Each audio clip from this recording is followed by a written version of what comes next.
The rules of the game, this is live. If you're seeing this on Facebook, you have the ability to interact with us, make comments, leave questions. If they're negative comments and directed at me, by all means, send them. If they're directed at anybody else, keep them to yourself. No, I'm serious.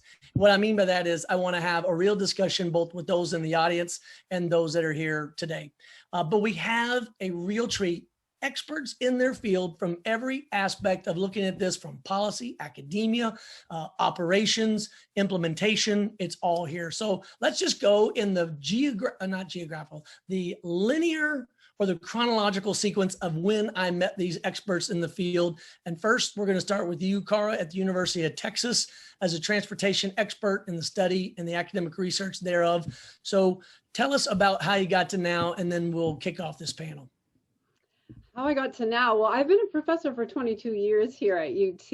And yeah, I was in the Peace Corps in between undergrad and grad school, but then I came straight here after my PhD. So I was really fortunate. I was at Berkeley, and in the Peace Corps I was in Ecuador. But I've always cared a lot about communities. And so that's why I chose civil engineering rather than another form of engineering. And yeah, I was really fortunate as an undergrad to get a little taste of transportation, and then, you know, that made my decision to go into it as a graduate student, and always kind of motivated by the public and the community and the greater good through my work. Excellent. And having met you nearly 10 years ago, I'll move to having met Katie Sihler nearly 8 years ago as an expert. We sat on a panel together in San Antonio, Texas. So Katie, tell a little bit about your background and how you got to now for the audience.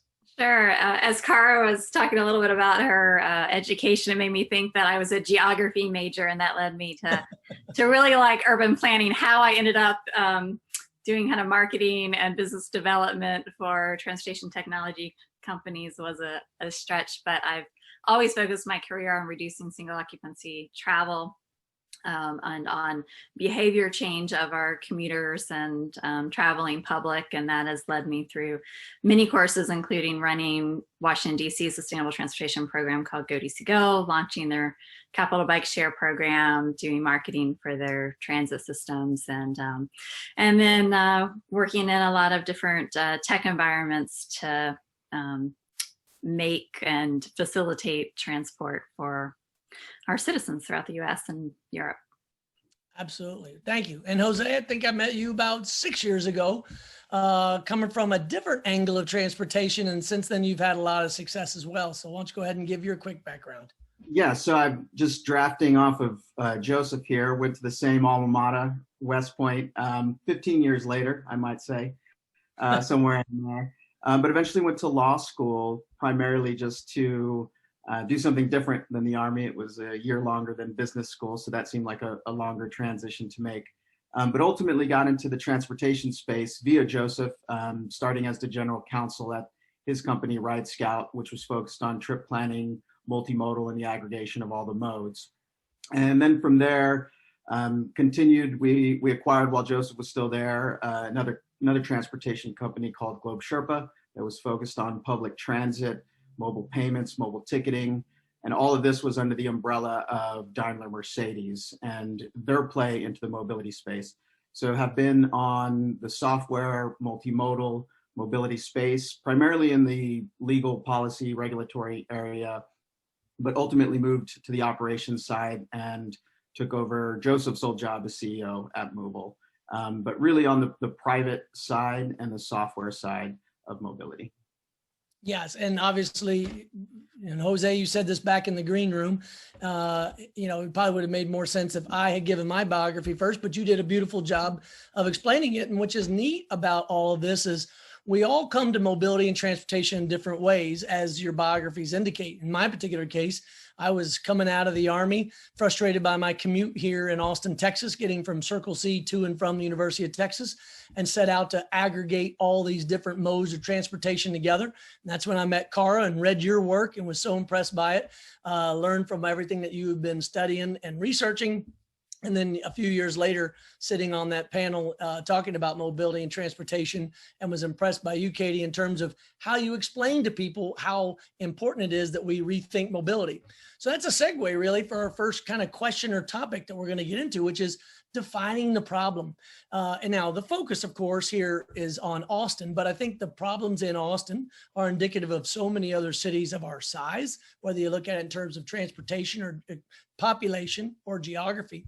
Let's kind of define what you think is the problem, whether it's Austin or cities or towns in general, with respect to mobility and transportation. And then after we spend a few minutes talking about the problem as you three see it, and Cara, I'll start with you. After we describe the problem, then we're going to get into some solutions, whether they be policy, whether they be technology, and figure out as we go through this from questions from the audience, how people are most impacted or affected. So Cara, define the problem, take a minute or so and explain what the problem are in our cities and the trajectory where we're going if we don't change something.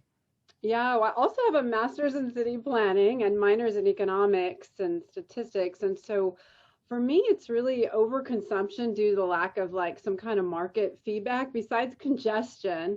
Now you're saying overconsumption of the use of transportation modes? Yeah, and housing and all sorts of things. We are greedy animals, and it's just always been an issue. But when you get so many of us, we're almost 8 billion people on this planet, it starts to really harm the environment in a very severe way now, climatologically and globally. But it's always been kind of obvious at a local level, like when my kid starts up an old car on my property, the emissions smell is so bad, I just feel really guilty. But most people don't even notice the pollution of their tailpipes. And so we have an all electric and we have a hybrid electric vehicle. And I try to get my household to be super smart about location choice and destination choice and vehicle choice. But it's hard. I mean, I have a really hard time getting, even my own family members to behave the way I think is more socially responsible. But if there were a market for, how much more damaging that tailpipe is versus the other vehicles in our little household fleet or versus our bicycles, which are also vehicles, there would be, I think, a much more signal to them rather than just their mom and their wife talking at them, and location choice too. Really, people want these big homes. We live in much bigger homes than people in Europe and in Japan. Oh my goodness, it's like at least a 4-to-1 ratio there, especially here in Texas. The size of the vehicles, the homes, the properties. It's not a healthy choice long term, and people really just don't think about what they consume, and that's absolutely true of transportation. Well, that's how I know we're going to have a great conversation, because I'm going to circle back after we get the definition by the other two and then ask about this idea of, well, the United States overconsumes today, but we've always overconsumed, and shouldn't other countries, as they become more developed and achieve more of the middle class lifestyle, shouldn't they be allowed to overconsume? And I don't necessarily agree or disagree, but I'll play devil's advocate and we'll come back. So Katie, how would you define the problem that you see today? What is the problem? And if changed or not changed, where are we headed? I think the problems with transportation are, they affect many different aspects within a city. And, Cara, you were talking about emissions. A third of the emissions that affect climate change are coming from vehicles. That's huge. And it's also something that can be fairly easily fixed compared to other industries. And Katie, when you say vehicles, are you referring to just ground vehicles, or are you also including aviation? Just ground vehicles. Yeah, because aviation is huge as well. It is. And so it's things that can be fixed through technology. It's things that can be fixed through infrastructure. It's things that can be fixed through our simple decisions that we make on a personal basis. So that's one aspect of our transportation network that needs to be fixed globally.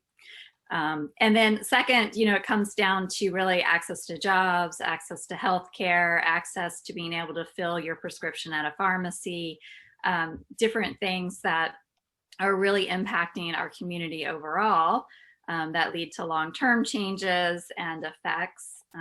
And when you start to impact those kind of lower income areas because they don't have access to fresh food, that impacts their overall health, and that impacts their abilities to get jobs, to keep jobs. It just ripples through our entire community, our entire economy. So that's kind of the second factor that I always keep in mind. And then it just comes down to something that's even just more personal is I have children. I need to get them to different locations for soccer practices and everything else. that impacts my life when my, crosstown commute, which is great right now, thanks to COVID, and there aren't that many people on the road. But when that goes for 45 minutes to an hour and a half, that impacts everything else in our lives that evening. And so it's these kind of just these small little impacts that everybody has that creates more stress. And then more stress leads to different problems too. Well, your second point that you brought up that I want to highlight, which is all the more reason why it's unfortunate we don't have Paul here from Houston-Tillotson, is to look at the connection between, as you said, where you live, where you work, or where you go to school, or where you choose to get your groceries and or the other staples of life that make life worth living.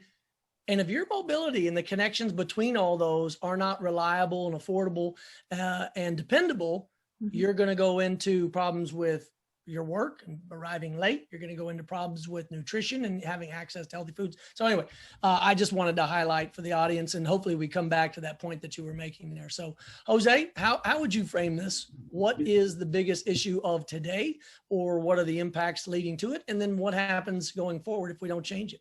I think it's interesting. We didn't plan it, but we seem to be going broader and narrowing down to what the problem is. And I think we're all agreeing as well.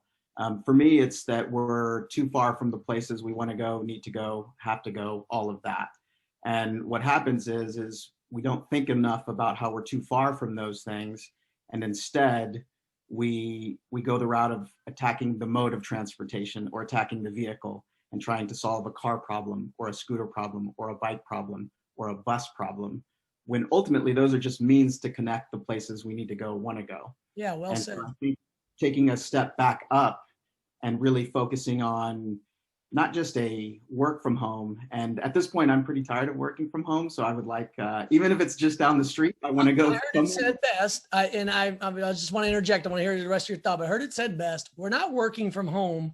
We're now sleeping in our offices. Yeah. I just want to point that. But anyway, continue that thought. Yeah. So I don't want to work from home, but I also don't want to go across town for work either.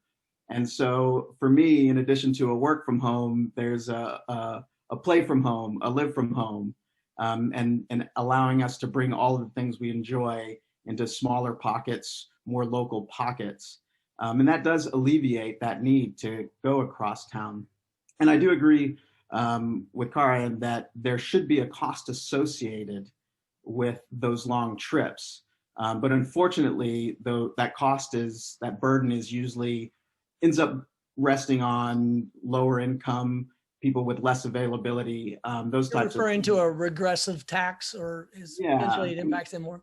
Which we'll address that here in a minute, but yes, keep going. Yeah, and so I think when we focus on the vehicle, we don't actually distribute that cost associated with that travel that is a necessity for a lot of people. But again, just to bring it back, I think focusing on why we're getting in or on this vehicle and where we're going, as opposed to just the mode that we're choosing to make those connections. Yeah. And to kind of summarize where you all are, I love the fact, and Jose, you highlighted it, that we ended up talking about the fact that it's people. It is, in the end of the day, it is the people that have to move between all these places, which is the purpose of why we created all these modes of transportation. But you're right. We all too often just focus on the mode instead of the people we're trying to move. So my quick assessment on it, and then Katie, we're going to go to you as we begin to get in this idea of, so what are some of the technology or policy solutions that we can fix some of these areas? For me, I say it's because we're not, kind of to Cara's point, we are not fully measuring the fully burdened cost, or not correctly measuring the fully burdened cost of all of our transportation choices, whether it be opportunity costs, if you're an economist or economist minded to think about what else you could have been doing with that time. Certainly to your point, Katie and Jose, which you kind of referred to, jobs and people and the impact on daily life. And you're right, Katie, without traffic right now, it's really easy to get across town, but it also means that it's also harder for people that have no access to begin with. And then the other thing I love pointing out to folks is that upward mobility is directly related to ground mobility. if you have, to your point, Jose, this idea of clusters of communities where you can actually walk to get all the stuff that you need, or if you do take a trip, you can get all your services that you need either in one trip or brought into you more easily through delivery, and maybe one day more drone delivery, whatever it might be. So Katie, let's turn to you. So we've laid out a great case of all the different problems we have. What are some of the quickest and fastest, and maybe I shouldn't have even given that qualification.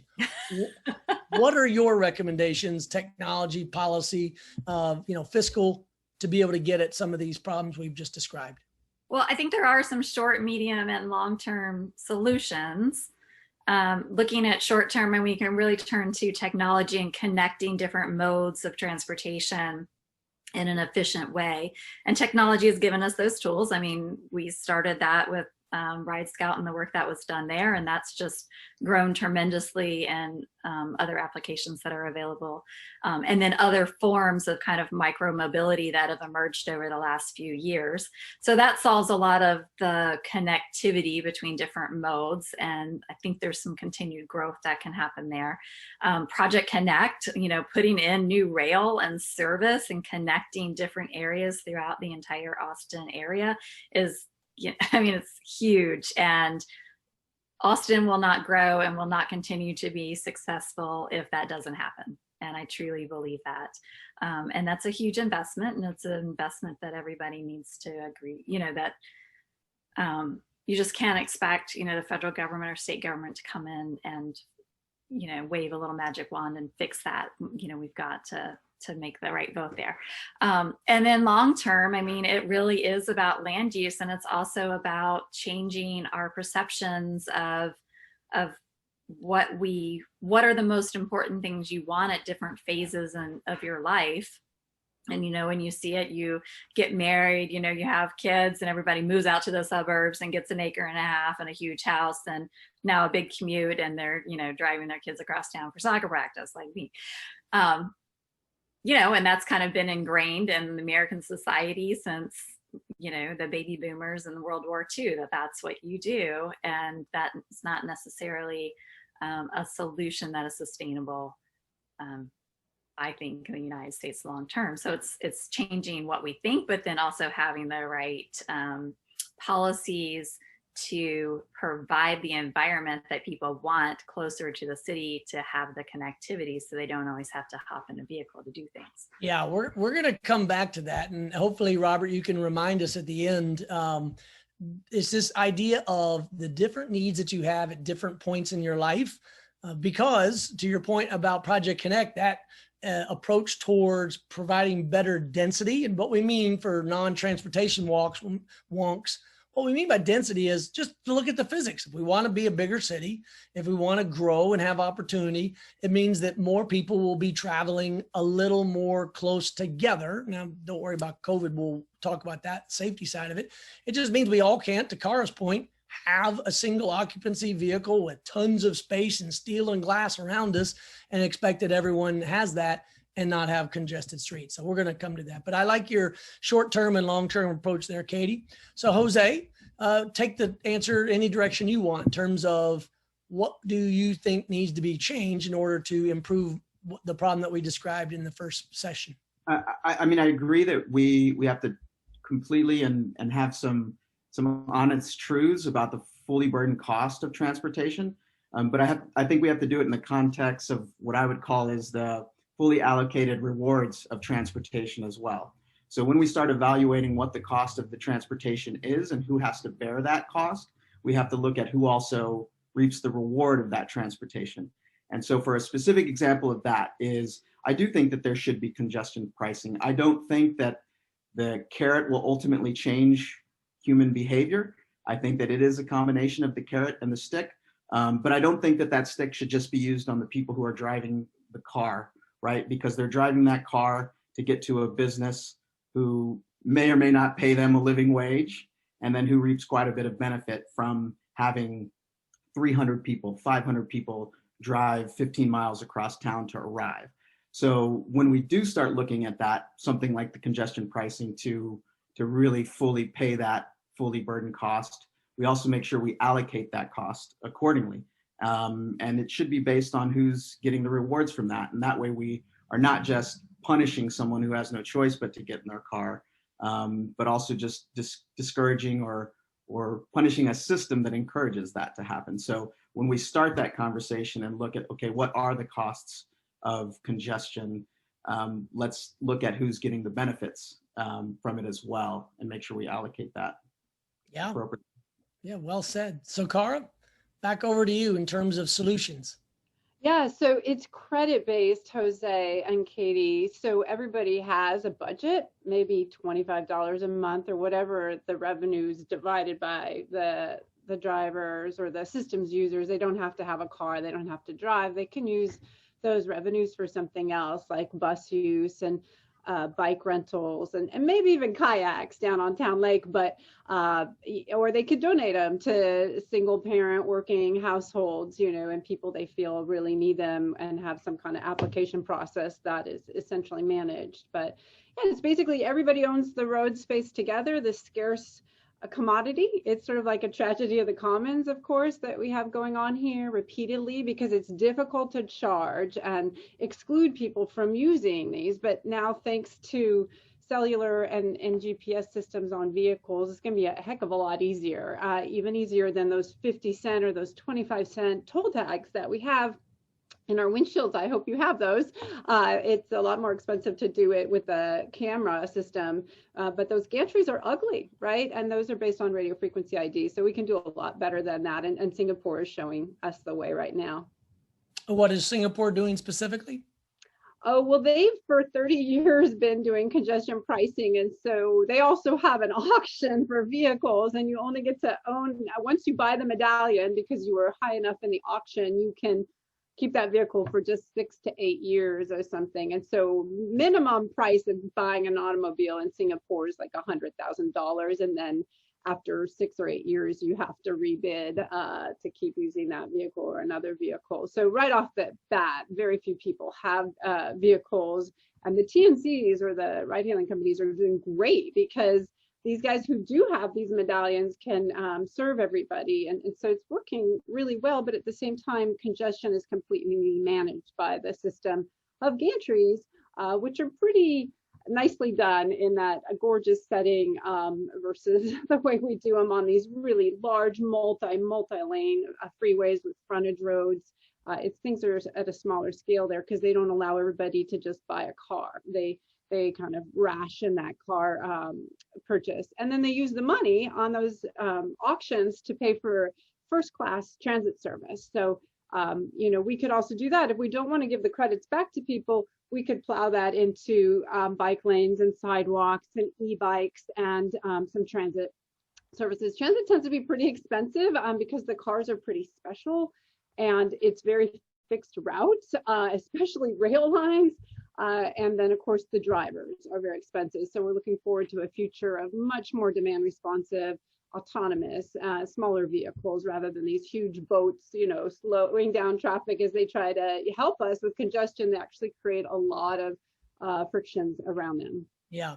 And what I think is important about Singapore, or really any large, and again, I'll say the word dense city, meaning that you have a lot of people living per square mile, is that it gives you the ability to find other ways to move them around than just the single occupancy vehicle. But B, it allows for experimentation, like you were saying. So Jose, we're going to come over to you to start this next question, which really is going to pick up on a theme that you brought up already. This discussion is the notion of looking out for everyone, meaning that if we're just designing a transportation system for some of the people, then we're not going to have a transportation ecosystem for all the people. And I love sharing the story of what I mean by that in Austin, Texas, from a personal example. When I was taking the bus down here to Circle C, when I was commuting to and from work downtown, we're the last stop on that particular bus, because we're in southwest of Austin. And I was on the phone like I always am, headphones in, talking. And then as the bus cleared and more people dropped off, eventually it was just me. And I had my briefcase next to me, and I stood up and I began to walk out. And the lady, the bus operator, the lady says to me, "Oh, so you're a business guy?" And I said, well, yes, I am. I thought she knew the connection between Ride Scout and all we were doing in Austin. I felt pretty for myself. And she looked at me and she said, I don't see many business people on this bus. And it was so telling that the transit industry, as exposed now under COVID, became the backbone that took so many of our foundational workers to and from work. Meanwhile, many people had the luxury of staying at home and working behind a camera. There are a lot of people who require other modes of transportation because they themselves can't afford their own car. So speak to this idea of social opportunity. It could even be a discussion of social justice in terms of where we're choosing to spend our money in transportation, either as a matter of policy or a matter of course. What are you seeing? You've lived in different cities. You've had different experiences. What do you think's going on there? Again, this goes back to my earlier point of when we decide to assess the cost, we need to do so with the context of understanding who's getting that reward from paying that cost.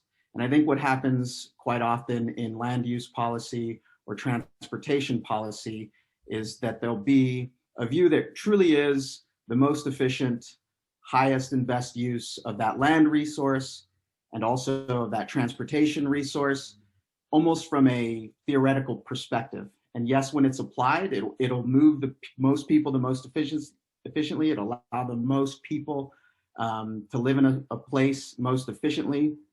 And 10, 15, 20 years from now, it will be a more efficient use of the space and the way we move.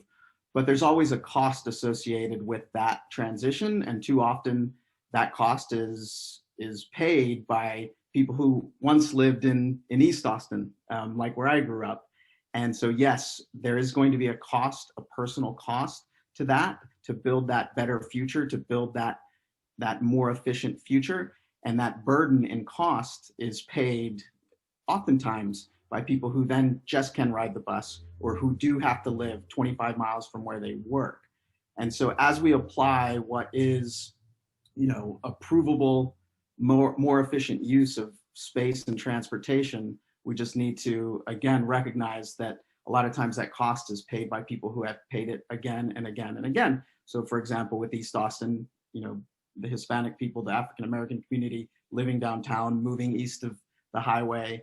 And then now where land is most desirable and in some ways more affordable, we can put more density in East Austin, but then that results in a cost of displacement by the people who were already displaced once.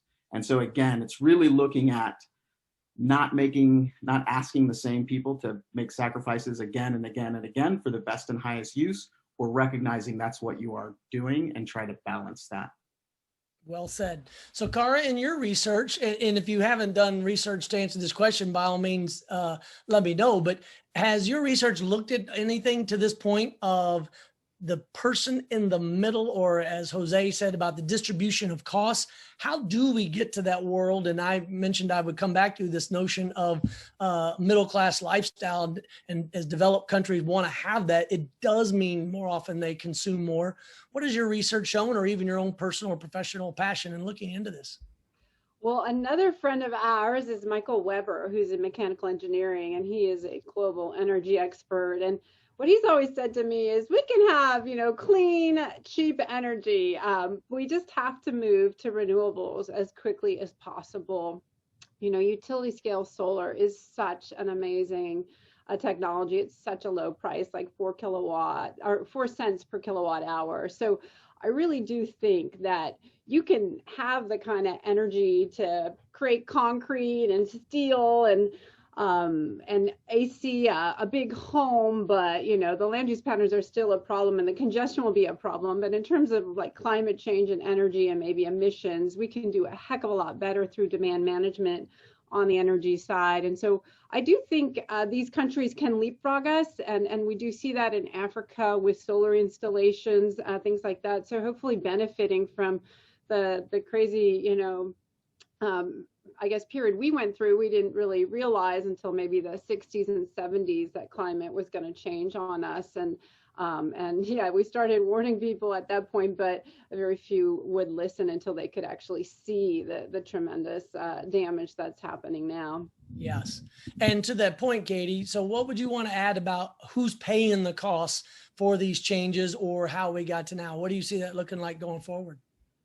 Well, as Jose was talking about that, it was making me think of also the importance of talking about who's benefiting from these changes. And, you know, historically, and I'm totally generalizing here, but talking about the benefits, like even just talking about the benefits of Project Connect, a lot of people are like, I don't ride the train. I don't want to, like, why would I support that? But even if you ride the train, you're making my travel better and you're making my life better because now you have access maybe to a better job, maybe to better healthcare, maybe to better raising education. The overall tax base.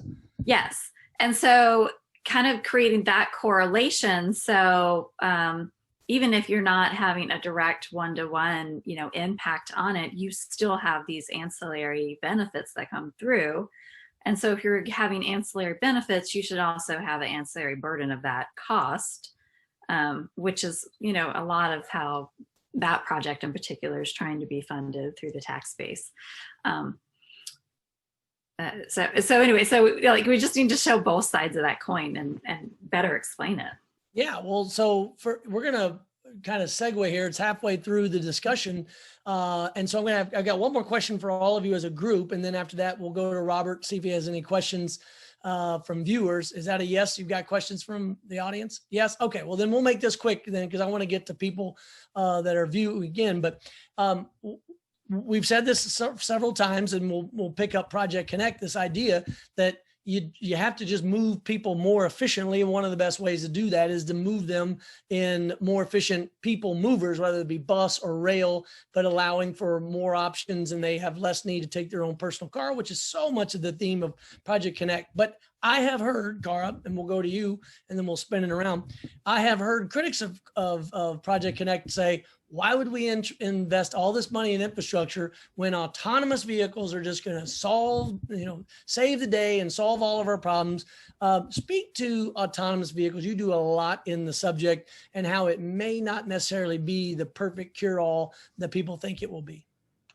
Well, certainly making driving easier has only made us live farther from one another and, do more travel in terms of miles traveled per year per capita in this country than in other countries. And so that's what creates the real congestion on those limited rights of way, which are so contentious to expand and so ugly to expand. I mean, we already devote so much of our ground to transportation services, parking, those big vehicles and things like that. So I don't think they're going to save us, certainly, but they can be so much more demand responsive and therefore competitive than these fixed route services that are going to take up a lot of space. So Katie's saying, oh, it's going to be so much better for my commute if you get on the train, but a lot of that train is at grade and takes up actually entire lanes of traffic. And then at the stations, it takes up more. And so, and the buses too, of course, if you give them their own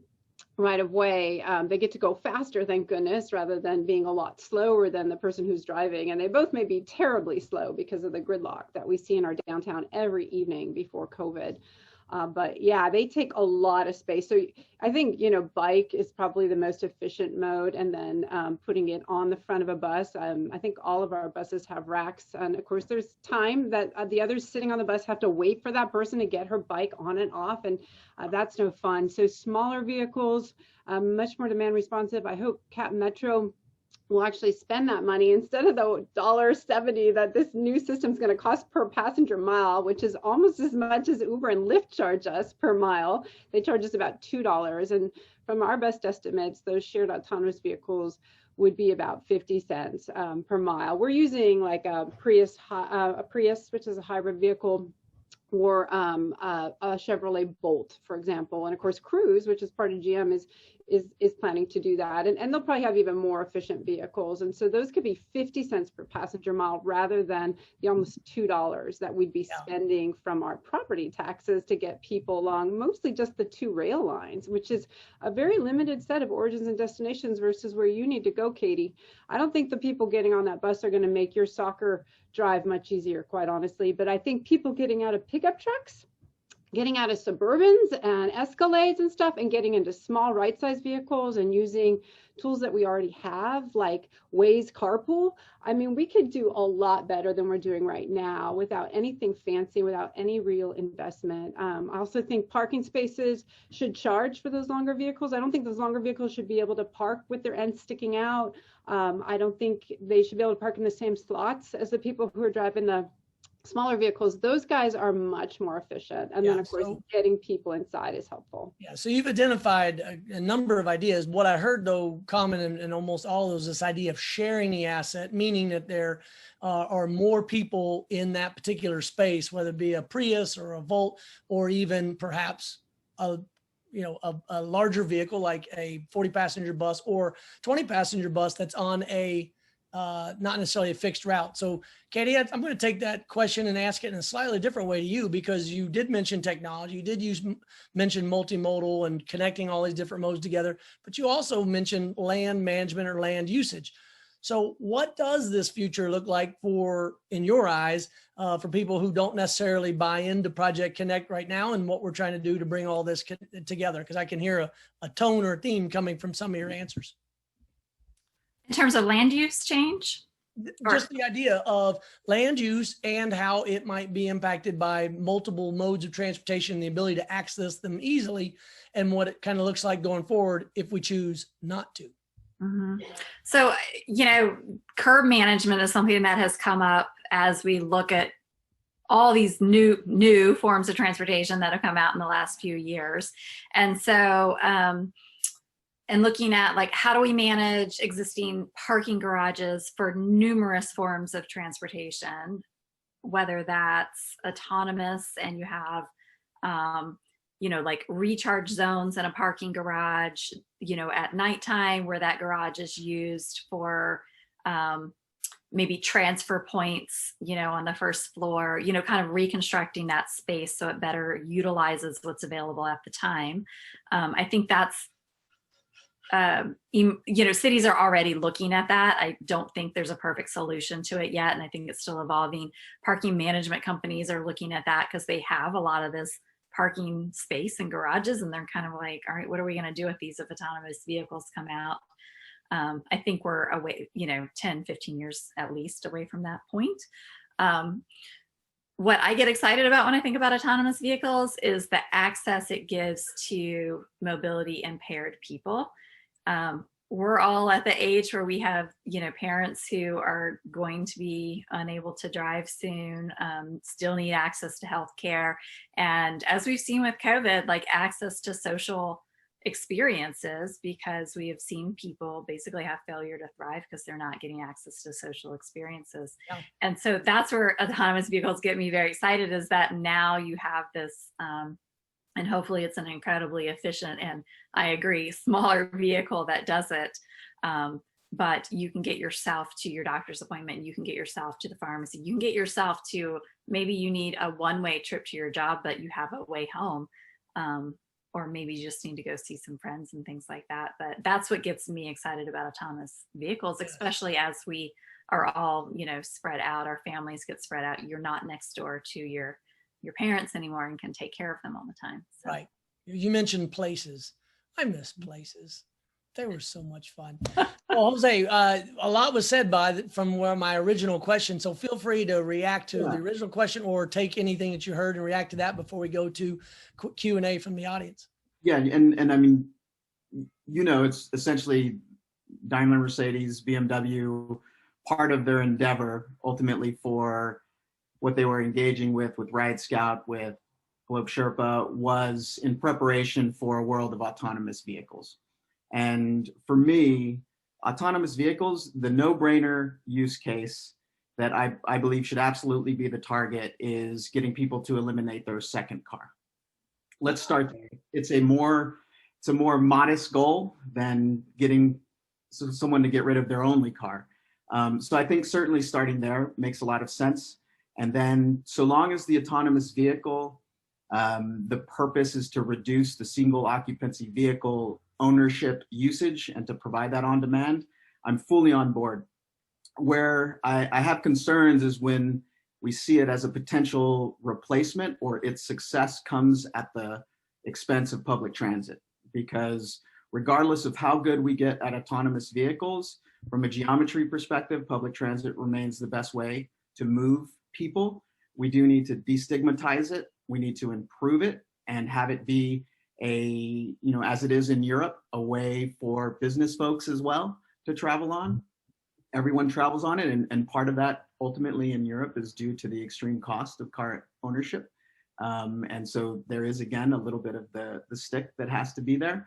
But again, I also think with public transit, because it is a government-run, a municipality-run program, it accounts for the public good that unfortunately the leaders in autonomous vehicle might not necessarily, take into account. They are ultimately are private businesses. They have profits that they need to pursue. That is their goal. And that can be aligned with public good, and it needs to be aligned with public good.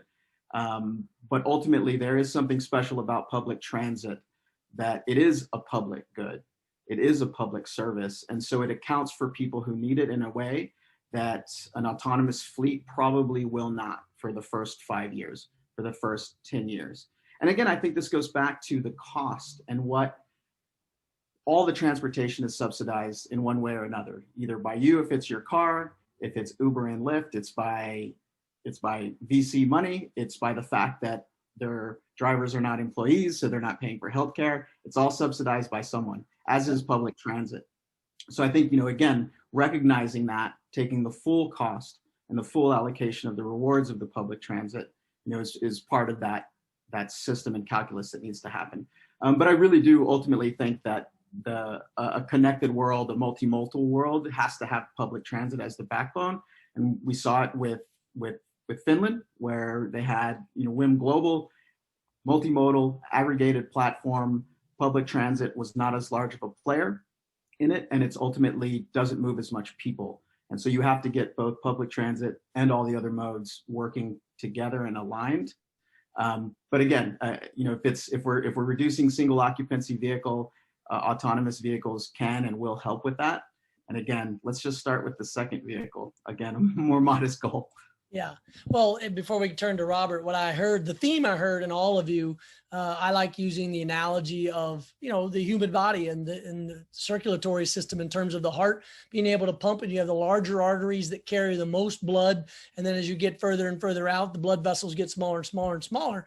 But some of them are impervious to, I don't know, I'm not a medical person, but the part where the oxygen can move in and out of your capillaries, meaning that you're able to put people in and out of the system. Katie's point is well taken with autonomous. Let's first start with the mobile impaired or senior citizens, those with disabilities that don't allow them to travel as easily now.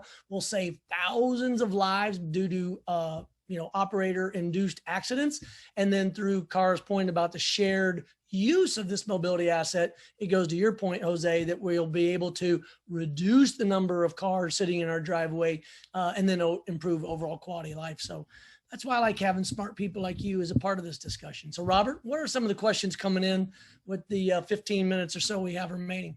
So we have a couple of questions, but the first one I want to talk about is growth, which we know very well in Austin. And Austin Chamber of Commerce put out a report just 4 days ago that said 168 people moved to Austin every single day between 2018 and 2019, and that Austin is the #1 metropolitan area in the United States in terms of total percentage of the city being new residents. So how do you manage to make sure that transit policy keeps up with astronomical growth like that? Okay.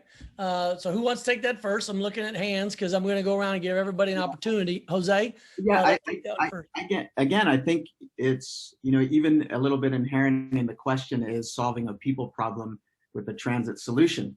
And so right now, when we think of where people want to go out, it's 6th Street, South Congress, maybe a little bit of North Loop.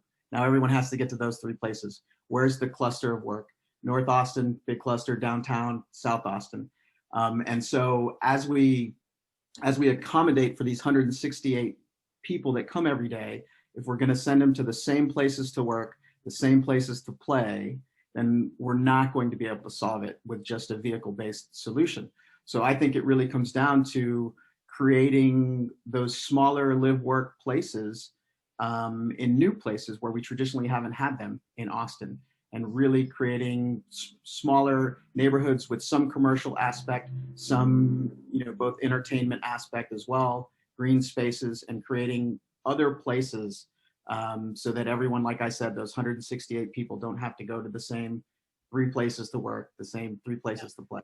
So Car or Katie, anything you want to add to this notion that Jose brought up, which is we would need less if we lived closer to all the things that make life worth living? And Katie, it sounds like your point about land management, or Cara, you're concerned that now that we have autonomous vehicles, we can just live further away from everything. And either of you two want to take that question about the chamber's projection for our growth? Well, I also think it's about density and how we build housing, especially in the urban core. And if we can increase those density numbers to get more quality housing.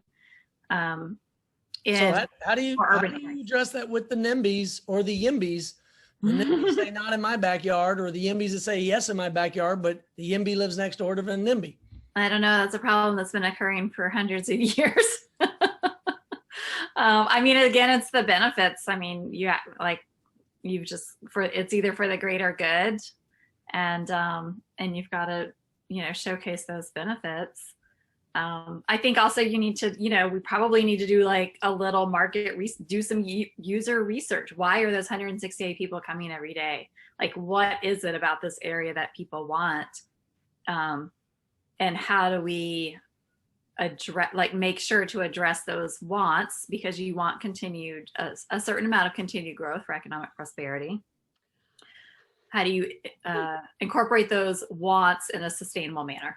Yeah. And I don't know what they are yet. So I'm going to pick up on Car's reaction, because there's 2 schools of thought. One says, yes, growth for continued growth's sake. And then there's another body of work that's out there now that says, no, we just fooled ourselves. We don't need growth. Cara, it looked like you were shaking your head. Do you want to pick up on that idea? Is growth good? And do we need more growth? Well, no, I never understood why policymakers, I think they were chasing like artificially low unemployment numbers or something. And that's why they were always trying to chase growth, is because they wanted to keep unemployment artificially low and make, people better off at the low end of the scale. But it always comes back to bite them. I mean, then you have, if anything goes south, people flood in and you're constantly exhausted trying to keep the unemployment rate artificially low or something. So Austin is very fortunate that it's, got wonderful people, highly educated people, pretty good climate, and really nice setting, very thoughtfully managed, excellent city council and leadership, and a lot of wealth. Okay, but am I hearing you say that we don't need to be growing anymore? I would never, we don't control that 168, you guys. So people, we have a free market economy on home sales and development, and there's plenty of green space and brown space that will get developed. And so we don't control that at all. But and to stop it would be sort of silly and strange. But we can be like Minneapolis and allow every single family dwelling unit parcel to develop threefold. We can be like Vancouver and allow every unit to have a granny unit on site. And I was so disappointed in so many of my neighbors who voted against that, because when they buy their house, their neighborhood has to look like that until they die. And of course, the next person who buys the house, it has to look like that till they die. It'll never change. Are you guys crazy? So if you got some NIMBYs living next to some YIMBYs. No, I mean, you've got people who are unrealistic. Just because you bought that parcel, you can control that parcel, sir. You cannot control all the thousands of parcels around you. That is so bad for your community. So yeah, like not allowing UT to redevelop the Brack Chap. These are really silly things. We don't have that control, and we shouldn't try to exercise it unless we want to be authoritarians. Well, we'll come back to that notion in a second because I want to play devil's advocate, but let's first go to Robert and see if we have any more questions. Yeah, so I want to zoom out from Austin a little bit. And so we have a question here from Christine Muse. And she asks, is there conversations about rail between Austin and San Antonio, revisiting the Lone Star Rail idea? I know that Governor Abbott, I think it was 5 or 6 days ago, said he was going to look at the bullet train between Houston and Dallas. I just wanted to get some of your guys' thoughts on those ideas.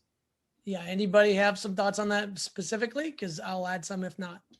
Well, I think, high-speed rail is really tough to acquire that right away and to not have so many stops that you end up slowing it down. So it seems, and it's also not highly energy efficient, even though you think rail is energy efficient. Anytime you build very special vehicles and you only run them every 30 minutes or something, in the case of a high-speed rail, if you're lucky, you'll be able to run that corridor 30-minute headway. It's really expensive, and those speeds lead to a lot of drag and a lot of energy demand. So I don't generally recommend it, given that we're going to have self-driving vehicles. So it's going to be like a train ride in your own car that you don't have to go drive 10 miles to get to a station, to end up at a station where you have to rent another car or something. So I don't see how they'd make money. Okay. Anybody want to take that? Because I'm going to add a little bit to the rail corridor between San Antonio and Austin. So the interesting thing about the right of way for the rail between Austin and San Antonio, I've heard many people describe it has to do with the quarries that are between here and San Antonio. So you have this amazing catch-22 where we as a region continue to grow. That growth requires concrete, requires homes, requires buildings. Much of that quarry rock come from the ground under which we walk, or in this particular case, nearby where the train moves. And so therefore, the owners of the train line who have customers in the quarry companies don't want to give up the ability to move that rock. Now, the argument says, let's say the governor or somebody forces them to allow more passenger rail, to allow less traffic on I-35 and more rail on the passenger. If it's sharing the rail line, the quarry rocks get precedence over people. Jose, to your point about where the priorities are.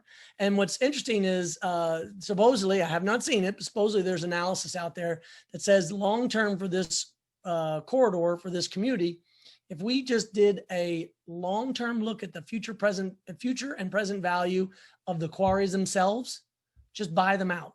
Just buy them out and give them all the profits they'd achieve over the next 20 years.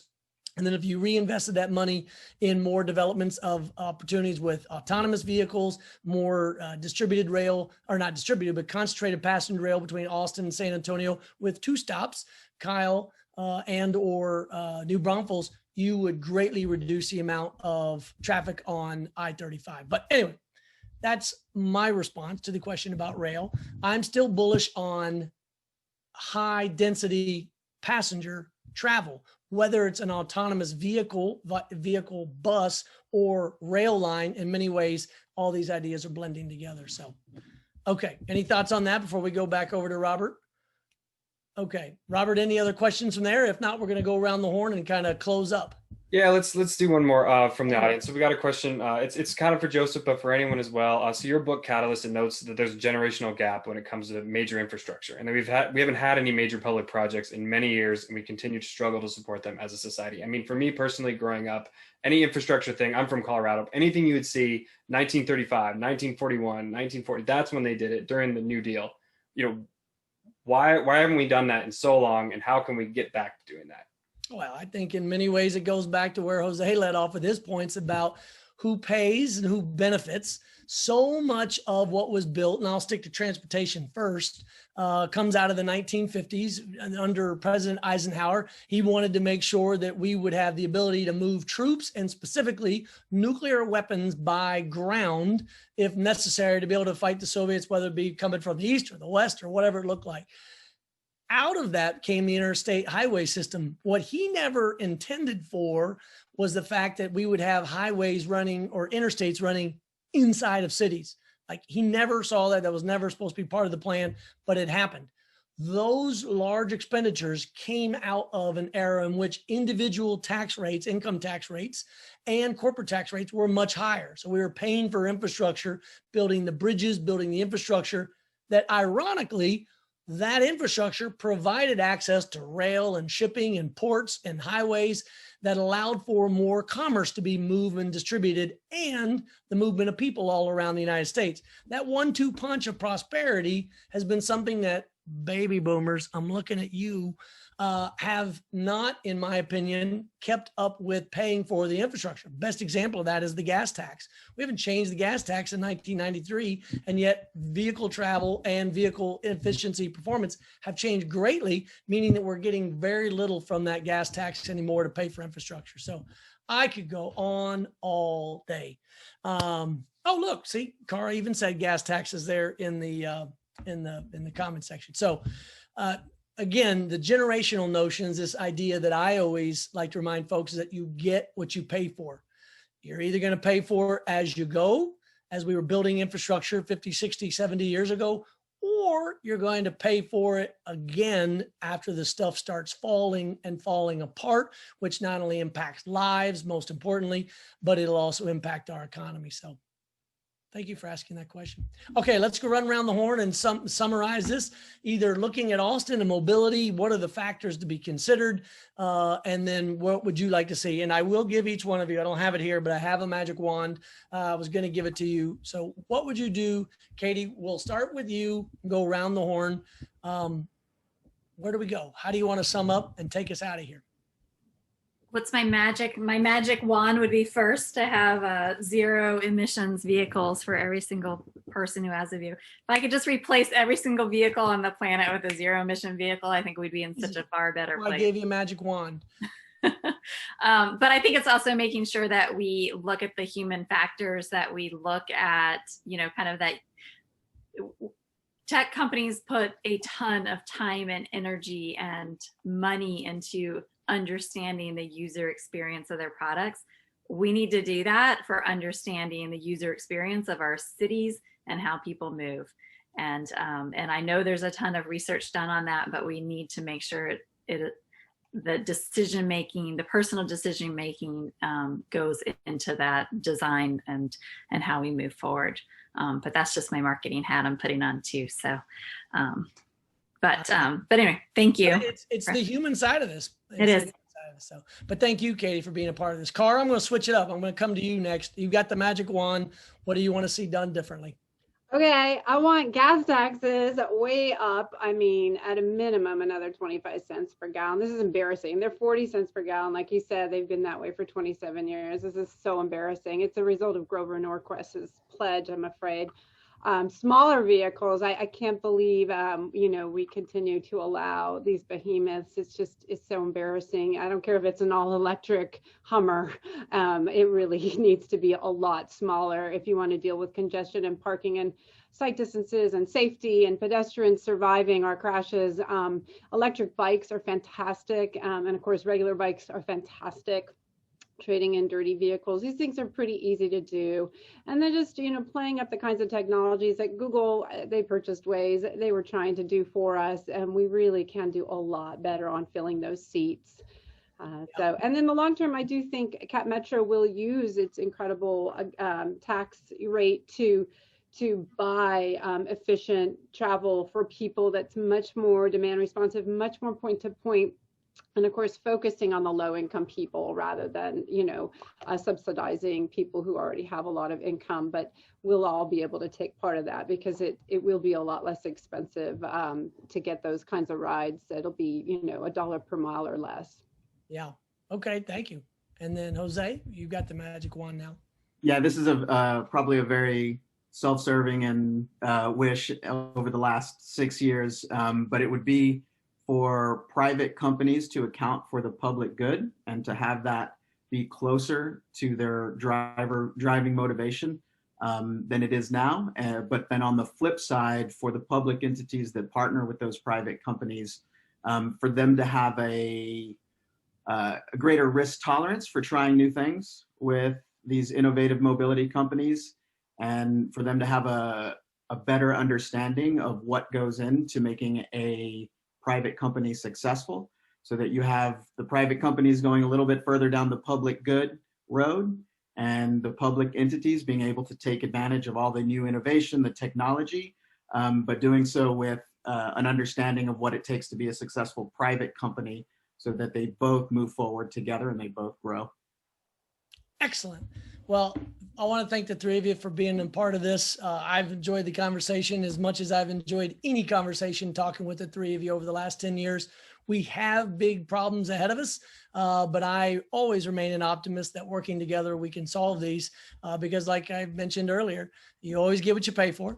And through good policy and good decisions, we can have better ground mobility, which will lead to better upward mobility. So Robert, thank you for asking us to be a part of this today and covering an important subject for Austin and for your followers and readers. Anything to add as we close out? No, I just want to thank again all the panelists and Joseph for moderating. I want to thank everybody who's watching live right now on Facebook and everybody who's watching on YouTube after the fact. So down below in the description, you'll be able to see information on all the panelists here and where to find more content from us at Urbānitūs. So Urbānitūs.com, Facebook.com/Urbānitūs. And I thank you all again for joining, and that's all.